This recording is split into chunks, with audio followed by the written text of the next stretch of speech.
लोकसभा 2024 के आंकड़ों ने सभी को हैरान तो किया ही, तो वहीं अब इसी बीच विधानसभा सीटों को लेकर भी राजनीतिक सियासी चालू हो चुका है।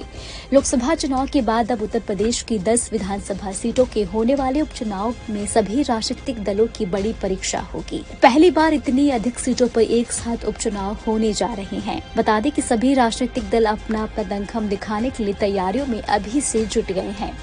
एनडीए व आईएनडीए के प्रत्याशी एक बार फिर से चुनाव में आमने सामने नजर आएंगे। बता दें कि यह उपचुनाव उन 9 विधानसभा सीटों में होगा जहां के विधायक अब सांसद बन चुके हैं।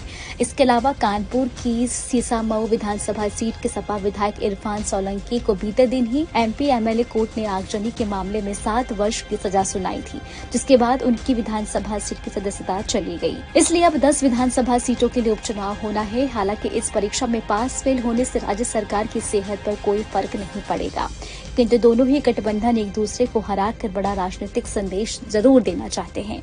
आपको बता दें कि उपचुनाव के लिए जो सीटें रिक्त हुई हैं उनमें 5 सपा, 3 भाजपा और 1 रालोद और 1 निषाद पार्टी की है। एनडीए लोकसभा चुनाव के खराब प्रदर्शन को भुलाकर पूरी ताकत से उपचुनाव लड़ने की तैयारियों में जुट गया है। मुख्यमंत्री योगी आदित्यनाथ ने अपने 1.5 दर्जन मंत्रियों को इन सीटों का प्रभारी बना दिया है। बता दें कि भाजपा उपचुनाव में अच्छा प्रदर्शन कर लोकसभा चुनाव में मिली हार का बदला आईएनडीए से लेना चाहती है। आपको बता दें कि भाजपा के प्रदर्शन से एक बार फिर कार्यकर्ताओं में जोश आ जाएगा। भाजपा के राष्ट्रीय महामंत्री बीएल संतोष ने भी लखनऊ में 2 दिवसीय समीक्षा बैठक पर उपचुनाव में विजय का संकल्प लेकर काम करने के लिए कहा है। उन्होंने दलितों पर फोकस बढ़ाने के निर्देश भी दिए हैं। आपको बता दें कि आईएनडीए में सपा व कांग्रेस की उपचुनाव के अधिक से अधिक सीटें जीतकर अपने विजय क्रम को बरकरार रखना चाहती है। सपा ने प्रत्याशियों पर मंथन भी शुरू कर दिया है। इसके साथ ही आपको बता दें कि सपा अध्यक्ष अखिलेश ने अपनी पार्टी के शीर्ष नेताओं को पूरी तैयारी के साथ उपचुनाव में उतरने के निर्देश दिए हैं। पीडीए यानी कि पिछड़ा दलित अल्पसंख्यक को इस उपचुनाव में भी सपा और मजबूत करेगी। वहीं आपको बता देते हैं कि इन सीटों पर होना है उपचुनाव। प्रयागराज जिले के फलपुर, वहीं अलीगढ़ की खेर, गाजियाबाद, मुजफ्फरनगर की मीरापुर, अयोध्या की मिल्कीपुर, मैनपुरी की करहल, अम्बेडकर नगर की कटहरी, मुरादाबाद की कुद्रंकी व कानपुर की सीसामऊ। वहीं इसके अलावा पश्चिम बंगाल के 4 सीटों पर भी उपचुनाव होना है। ये चारों सीटें टीएमसी के पास थी। टीएमसी ने लोकसभा चुनाव 2024 में भी शानदार प्रदर्शन किया है। ऐसे में इस बार भी इन सीटों पर टीएमसी का पलड़ा भारी माना जा रहा है।